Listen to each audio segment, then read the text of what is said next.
You know, every single time you click your mouse, open an app, or switch between browser tabs, there's this entire universe of incredibly complex stuff happening behind the scenes. It all happens in the blink of an eye.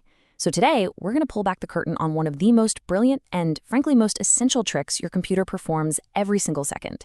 And we're going to do it by looking at one of the toughest scientific exams on the entire planet. All right, let's get into it. So our story actually starts in a pretty interesting place, the BARC OCS examination in India. Now, this is not just any old test. For the absolute top engineering and computer science grads in the country, this exam is everything. It's the one thing standing between them and a career as a scientific officer at the Bhabha Atomic Research Center. We're talking about a life-changing opportunity. And this test is designed to find people who don't just memorize facts, but who deeply understand the fundamentals. To even have a shot at passing, these candidates have to be absolute masters of the core of computer science. You know, the big stuff: computer networks, data structures, algorithms. But if you look closely at this list, there's one subject that stands head and shoulders above everything else, the number one most critical area. That's right, operating systems. It is by far the most heavily weighted part of the exam. We're talking about it making up nearly a quarter of all the questions. The people who design and run some of the most advanced scientific computer systems in the world have to know this one subject inside and out better than anything else. And they have to do it under some pretty insane pressure. 100 questions in just 2 hours. That works out to about 72 seconds per question. Think about that. There's no time to second-guess yourself. You either know it cold, deep down in your bones, or you're out. The whole point of the speed is to test if you truly get the concepts. So what's a concept so important it's at the heart of a test like this? Well, it all comes down to a really clever bit of illusion, a kind of digital sleight of hand that every single modern computer, including the one you're watching this on, uses. It's the answer to a fundamental question. How can you possibly run huge, complex programs and dozens of apps on a machine that has a pretty limited amount of physical memory, or RAM? The answer is an amazing technique called virtual memory. And this quote right here, it absolutely nails the core idea. Think about a massive program, like a video game or some heavy-duty video editing software. At any given moment, you're only actually using a tiny little piece of its code. Virtual memory is built on this simple but powerful idea: only load the parts you need right now into the super-fast physical RAM.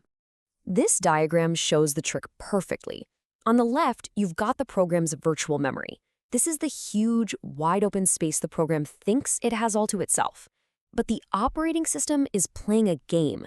It's only taking a few little pieces of that program and actually putting them into the much smaller physical memory on the right.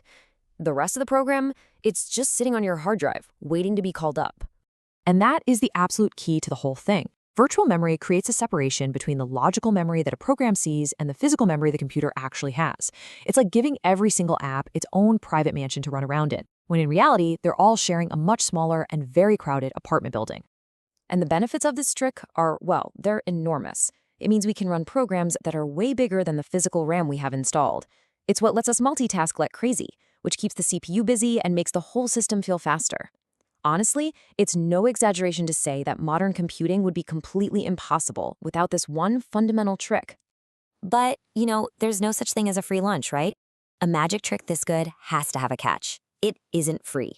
And relying on that slower storage, like a hard drive, comes with a cost. And sometimes that cost is really steep.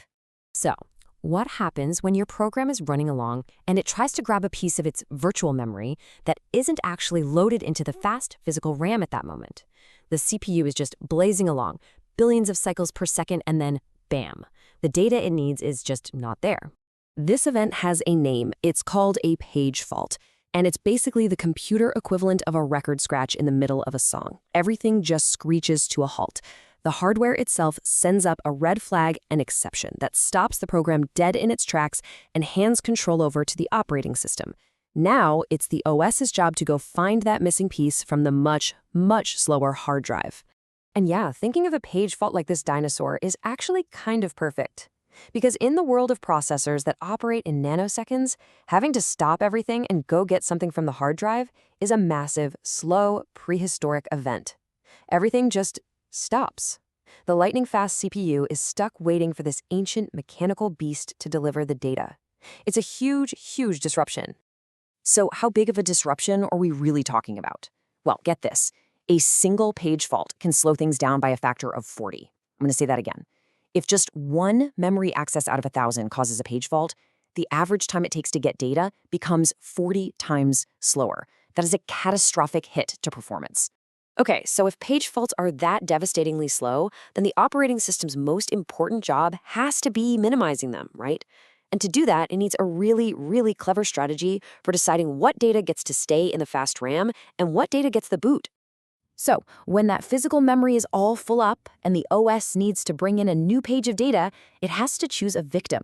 It has to look at all the pages already in memory and decide which one to kick out to make room. This whole decision-making process is called page replacement, and it is a high-stakes calculation for performance. Now, the OS uses different algorithms to make this choice. You've got a simple one like FIFO, or first in, first out. It just kicks out whatever page has been in memory the longest. Easy, but not always smart. Then you've got a more complex one, like LRU, or at least recently used. It works on a pretty good assumption. If you haven't used a page in a while, you probably won't need it again soon.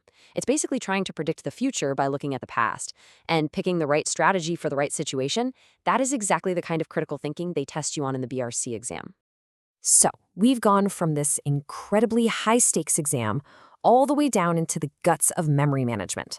Let's bring it all back home and see why this actually matters to you, right now, sitting in front of your screen. Remember this number? 72 seconds. That's all the time a future nuclear scientist gets to solve a complex problem about page replacement algorithms or calculating the penalty of a page fault. They have to understand this system instinctively. And the stakes just couldn't be any higher. With a typical cutoff score around 150 out of 300, mastering concepts like virtual memory isn't just a nice-to-have, it's the literal line between getting that career-making interview and failing the entire exam. And here's the real kicker. That very same high-stakes concept that determines a scientist's entire career is the invisible engine that's running your digital life. Every single time you have 20 browser tabs open while you're streaming music and typing an email all at the same time, you are witnessing the magic of virtual memory flawlessly managing all those potential page faults in the background so you don't even notice. So that's it. It's an elegant, high-stakes trick that makes everything you do on a computer possible. It's this constant, high-speed balancing act between giving you what you want and keeping performance high. And it's just one of hundreds of these kinds of tricks happening right now. So the question is, what other invisible magic is happening right now behind your screen?